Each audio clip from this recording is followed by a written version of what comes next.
leader of the free world cannot get to the information about either the Kennedy assassination or UFOs. And is there a connection? Yes, apparently there is. And what is it? Well, first off, they're both government conspiracies.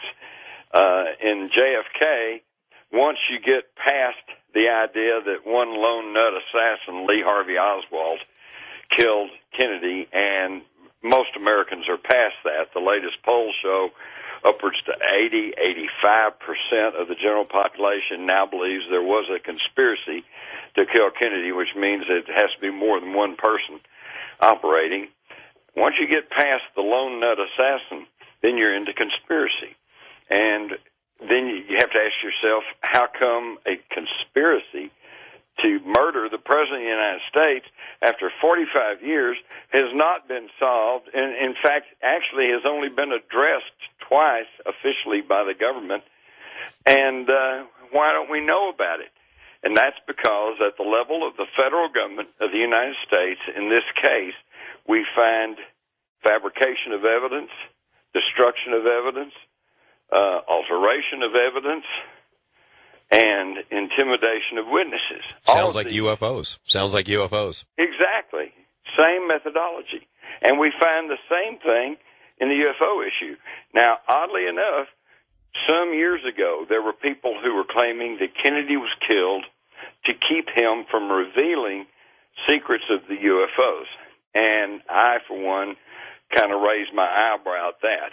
That did not seem to fit into the information that I developed. But since then, and over the past 10 or 15 years, there are now documents, for example, showing that on November the 12th, 1963, just less than within the month that he was killed, there was a White House memorandum to the head of the Central Intelligence Agency ordering him to turn over all files in the CIA on UFOs to the White House.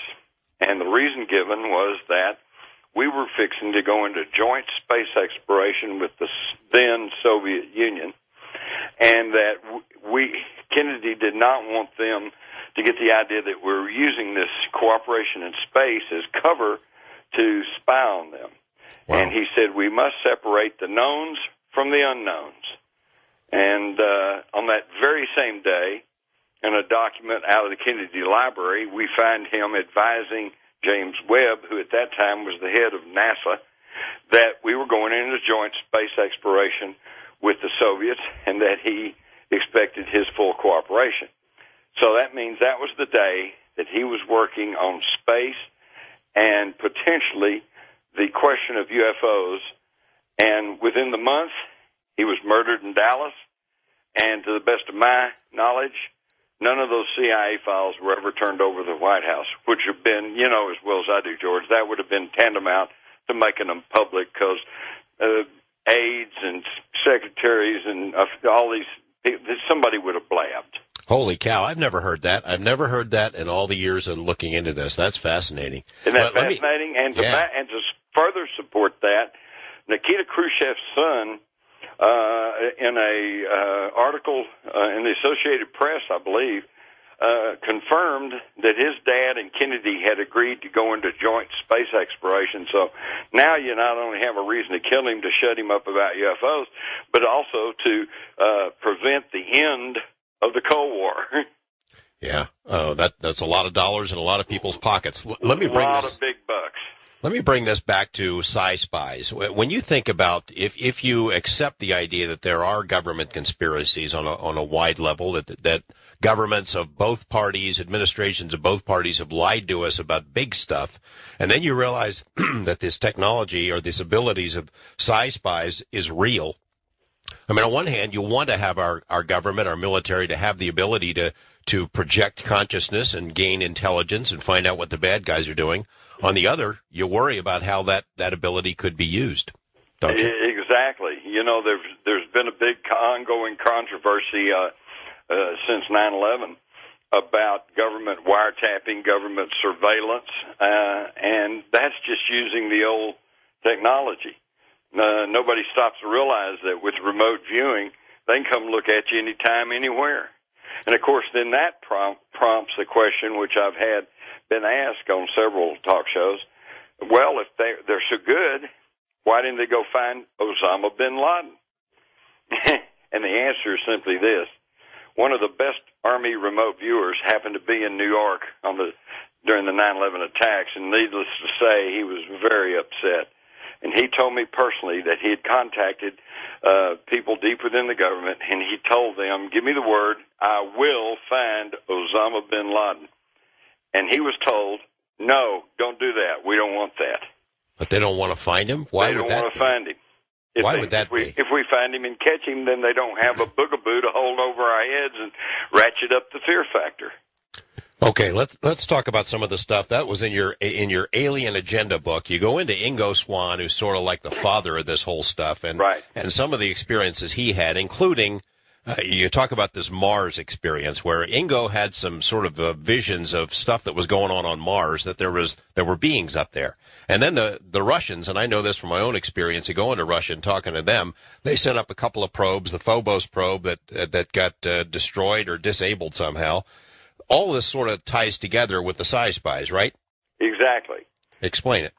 Well, in August of 1995, we had our Mars Observer, multi-million-dollar piece of equipment that was going to go into orbit around Mars and start surveying, photographing, and closely mapping the entire surface.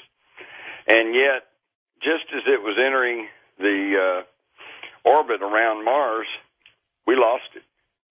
Well, this was at the exact time that I was dealing with these military remote viewers, so quickly I was on the phone, and I'm going, what happened to the Mars Observer? And they told me the same thing that happened to the Phobos 2, which was a Soviet Mars probe that went up and was lost just as it was going into orbit around the planet Mars. So, of course, I pushed on that and later saw the results of their remote viewing. And basically what they said was that the Phobos 2 and the Mars Observer, as they were going into orbit around Mars, a disc-shaped object rose off the surface of Mars, came out to meet this satellite, and I might point out, apparently with no hostile intent. In fact, the analogy that was given to me was this was like the tugboat coming out to pull in the Queen Mary, okay? But it came out, it scanned the Phobos 2 with some sort of electromagnetic scanning beam, hey, who are you? It realized that this was nothing that it had anything to do with, so the disc-shaped object turned and flew back to the surface of Mars, but in beaming this probing beam to the Phobos 2, it scrambled the onboard computer, threw it all off, it's probably sparking and going, and they lost control, and both the Phobos 2 and the Mars Observer then spiraled into the atmosphere of Mars and probably burned up. I remember. Go ahead. Now, that sounds like an incredible story, right? How do we know if that's true? Well, at that point, nobody knew if that was true.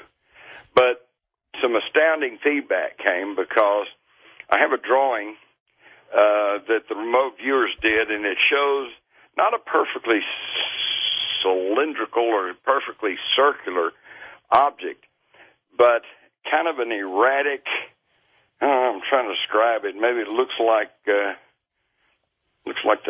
state of Ohio or something. It's generally roundish, but it's oblong, okay?